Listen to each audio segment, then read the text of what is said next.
Anyway, here now to respond is South Carolina Senator Lindsey Graham is with us. Senator, thank you. Hey. All right, so they want you arrested. You're willing to get arrested if Putin's willing to get arrested, and you said, I'll meet you in The Hague. Well, so number one, if I've tried in Moscow, I don't like my chances. It's an away game for me, right? Trump would have a better chance in San Francisco than I would in Moscow. So I know what awaits me if I go to Moscow. So I told Putin, let's go to The Hague. You bring your best game against me. I'll bring my best game against you. And what is this all about? I dared call him a war criminal and a thug. He has invaded his neighbors. He's raped women. He's kidnapped children. He's a war criminal on steroids. And I stood up to him. I'm for freedom. In Russia, if you say what I did, you go to jail. They're trying to get me to go to jail. I live in America. I don't want to live like that. I'm for freedom. I want the Ukrainians to be able to defeat Putin. I want to end the war in Ukraine. And how do you end it? You beat Putin there. If he wins in Ukraine, he keeps going. We'll be in a war with Russia because he'll attack a NATO nation. China will take Taiwan. So let's end the war in the Ukraine by helping the Ukrainians beat the Russians. As to Putin, I could give a damn what you think about me. I'm going to keep telling the world you're a thug and a war criminal. Victory for Ukraine. You know, look, when this first started, you and I both spoke about somebody within Russia with access to Putin. It would be kind of nice if they did the job for the rest of the world. I agree with your analysis. I agree he is a thug. He is a murderer. This has been indiscriminate bombing, targeting innocent men, women, and children. We've seen the bodies. We've seen the apartment buildings. We've seen the neighborhoods all blown out. Here's my problem, though, with America bearing the brunt of the financial cost of this. This is Europe's war. Now, I don't mind helping, but there have to be two conditions in my mind for this to go forward. Europe has not paid their fair share, one. Number two, Biden was not from the beginning fighting the war to win the war. When Poland offered nearly 30 MiGs, Biden put handcuffs on Ukraine and said no. Absolutely. So if you're not going to fight a war to win a war, America should have no part of that war. So unless those two conditions are met, I think America has stepped up more than enough. Europe needs to protect their continent first, and they're not doing it. Well, let me just talk about what you said. Number one, I agree with you. Biden has made it hard for Ukraine to win. They needed tanks. Biden said no. They eventually got tanks. You know, they needed long-range artillery. Biden said no. We made him do it. It's been like pulling teeth. But let me tell you, I just got back from Ukraine. That's why they want to arrest me. I'm here to tell you and your audience that the Ukrainians are going on the offensive any minute now, any day now. They're going to take territory back from the Russians. The Russian army is weak and been bloodied, and the Ukrainians on the verge of taking back substantial territory. Now's the time to be all in. Yes, Europe should do more. But if you want to protect America, if you want to make sure China doesn't invade Taiwan, you better stand up to Putin now. He's going to keep going until somebody stops him. Not one American soldier has died in the Ukraine. We have Israel. They don't want our soldiers. They just want technology and weapons. It is in our national security interest to defeat Putin in Ukraine. I want to end the war as quick as possible. I want to be helping Ukraine with the weapons they need.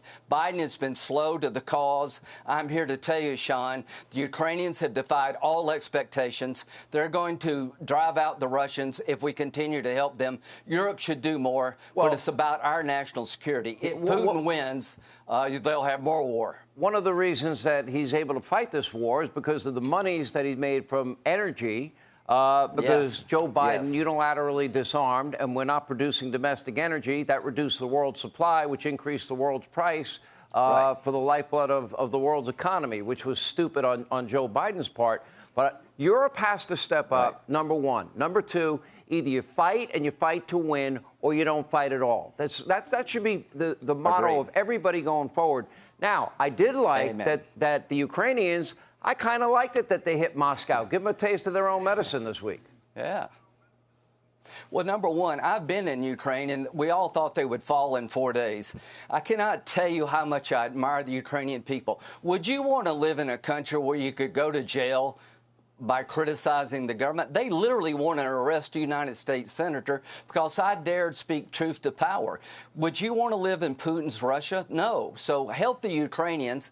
It's in our interest for Putin to lose in Ukraine, because if he doesn't, he'll keep going and there'll be a war between NATO and Russia, and I don't want that. I don't want to fight China. I want to deter China. So Biden's weakness has led to more conflict, not less. We have a chance, through the bravery of the Ukrainians, nothing to do with Biden, to beat Putin in Ukraine. And I'm here to tell you, Sean, the world that Putin would chart for us is not a world I want to live in. All right, I don't want to live in a world where if I criticize somebody, I go to jail. If we had a president that would stand up to even some of our allies and say, Amen, either pay your fair share. Look at what Macron said. Macron basically gave a rubber stamp for President Xi to go ahead and take Taiwan.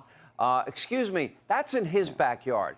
And they're not paying their fair share, and I'm tired of them taking advantage of our country. We shouldn't give them another cent until they do their job and they contribute their fair share. All right, moving on to another topic.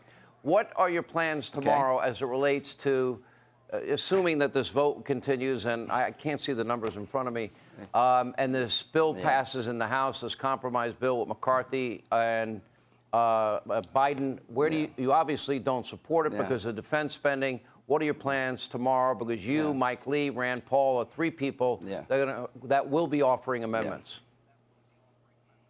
Well, my plan is to inform the American people that this budget deal is a disaster for the United States military. I like Kevin McCarthy. He's got a hard job. But he said this bill fully funds the military. I want your audience to know tonight that this bill is $42 billion short of matching inflation. This bill creates a smaller Navy at a time when the Chinese are going from 300 ships to 440. This bill puts us on track to go from 298 ships in our Navy to 291. It's the lowest spending per GDP on defense since World War II. This bill is a disaster for America. It is a big win for China. I'm going to be hell no. The number one job of the federal government is to defend this nation. I'm a Reagan Republican, and Ronald Reagan would never have done this at all. Put our Navy in decline as China is building up. So, Sean, I cannot tell you from a defense point of view, this bill is a disaster for the American military. If you think $42 billion under inflation is fully funding, then we're in the wrong party. All right, we appreciate it. Senator Graham, appreciate you being with us tonight. Thank you. Hey, Sean Hannity here. Hey, click here to subscribe to Fox News YouTube page and catch our hottest interviews and most compelling analysis. You will not get it anywhere else.